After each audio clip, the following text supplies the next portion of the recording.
Je vais maintenant vous parler de l'utilisation du dégradé de profondeur en mode manuel pour votre utilisation en pêche sportive. Alors, ce qui est très intéressant avec le dégradé de profondeur, donc c'est à la fois de mettre en évidence visuellement très rapidement les zones intéressantes pour la pêche, et notamment moi par exemple dans la pêche des thons au leurre sur les chasses, très généralement ils se situent dans des profondeurs données. Ils vont être par exemple dans les 60 à 80 mètres de profondeur ou encore 100 à 120 mètres de profondeur. Donc c'est très intéressant parce que du coup ça peut nous permettre, donc là on était en échelle automatique, je passe maintenant en échelle manuelle. Je vais mettre la profondeur qui m'intéresse, par exemple je sais qu'ils sont entre 60 et 80 mètres, et bien voilà, je vais mettre 60 en minimum, je vais venir mettre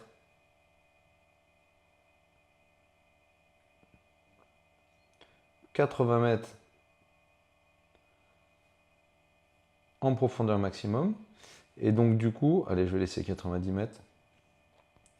Donc du coup, j'ai une bande qui va se dessiner, colorée, qui va me représenter donc les profondeurs dans lesquelles les poissons évoluent et donc la zone à prospecter et qui va être intéressante donc pour prospecter. Je vous ai parlé du thon, mais c'est également valable aussi par exemple pour la pêche du pagre. Nous en Méditerranée, les poissons, ils vont se situer souvent entre 100 et 120 mètres de profondeur par exemple. Et bien dans ce cas-là, de la même manière, je vais pouvoir venir sélectionner la plage de profondeur qui m'intéresse. Donc là, je vais venir mettre en profondeur minimum 100 mètres. Et en profondeur maximum, je vais mettre 120 mètres.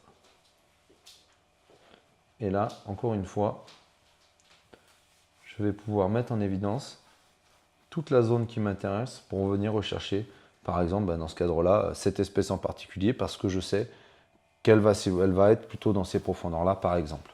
C'est un exemple. Mais on peut également très bien se servir de ce dégradé de profondeur pour mettre en évidence, avec encore plus de précision, les détails des fonds marins. Par exemple, ici, je suis sur une zone à environ 50 mètres de profondeur. Donc, de la même manière, je vais venir mettre mon échelle minimum ici, on va dire dans les 45 mètres. Donc là, je vais mettre, elle est dans 25 mètres. Je vais venir sélectionner maintenant mon échelle maximum. Et vous allez voir à quel point les reliefs vont être mis en évidence dans ma cartographie. Et là, j'ai vraiment mes têtes de roche qui ressortent avec des éléments aussi qu'on n'aurait pas forcément identifiés visuellement, facilement, avec seulement les lignes bathymétriques. Et quand je dézoome, et bien voilà, je peux retrouver dans ces zones de profondeur-là des zones qui vont être relativement intéressantes et qui vont du coup être mises en évidence de manière très rapide et très visuelle.